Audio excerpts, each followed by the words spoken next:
Bonjour, je suis Vérène Pina, professeure de yoga, de pranayama et de méditation. J'enseigne également le yoga ayurvédique en tant que thérapeute et formatrice en yoga ayurvédique et j'aimerais vous parler aujourd'hui de ce fameux yoga ayurvédique. Donc traditionnellement, le yoga et l'ayurveda étaient les deux faces d'une même médaille pour la pleine santé du corps et de l'esprit. Donc on ne pratiquait pas le yoga d'un côté et l'Ayurveda de l'autre, mais les deux étaient véritablement liés dans le cadre d'une transmission individuelle. Donc si l'on remonte aux origines, le maître ou l'enseignant de yoga transmettait en fait un enseignement selon la constitution ayurvédique de son disciple, constitution ayurvédique qu'on appelle Prakriti, mais aussi selon son état actuel de santé qu'on appelle Vikruti, et il tenait compte également du moment de la journée ou encore de la saisonnalité dans laquelle avait lieu cette pratique, de manière à ce que celle-ci soit véritablement correspondante à ses besoins profonds. Donc aujourd'hui, quand on pratique le yoga, on pratique souvent selon différents styles, Hatha, Vinyasa, le Yin, etc.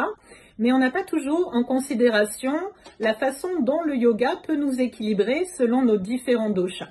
Donc je rappelle quels sont ces différents doshas: Vata, qui est l'air et l'éther, Pitta, le feu et l'eau, et Kapha, la terre et l'eau. Et on peut avoir dans sa constitution un dosha qui est prédominant, ou bien dans sa constitution ayurvédique, ou bien dans son état actuel de santé, qu'on appelle, comme on vient de le voir précédemment, Vikruti.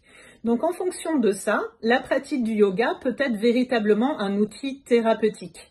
Et c'est le but de cette formation de yoga que de vous transmettre en fait cet outil thérapeutique du yoga de manière à ce que vous puissiez, en tant que pratiquant de yoga, avoir une pratique qui vous corresponde véritablement, une pratique qui soit adaptée à votre dosha dominant par exemple, une pratique qui corresponde également au moment de la journée dans laquelle vous pratiquez, au moment de la saisonnalité.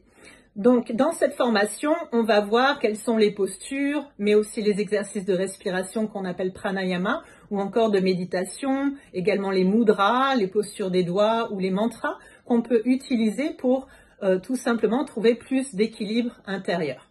En tant que thérapeute ayurvédique, si c'est votre cas, cette formation qu'on va faire, qui est une formation en 25 heures sur un long week-end intensif, vous permettra tout simplement de mieux guider votre patientèle à travers la pratique du yoga, en lui indiquant quelles sont les pratiques qui lui correspondent, puisque on considère dans l'Ayurveda que le yoga est un outil de l'Ayurveda au même titre que l'alimentation, le lifestyle, les herbes ayurvédiques, etc.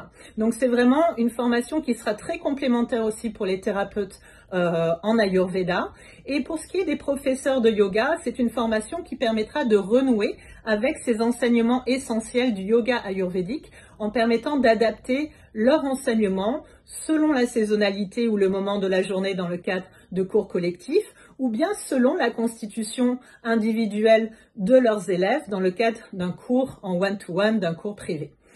Donc je me réjouis de vous retrouver pour cette formation à venir, donc un 25 heures de yoga ayurvédique avec Ayurveda et Conscience. Et vous pouvez bien sûr contacter Ayurveda et Conscience à ce sujet pour pouvoir vous inscrire et nous retrouver. À très bientôt. Namasté.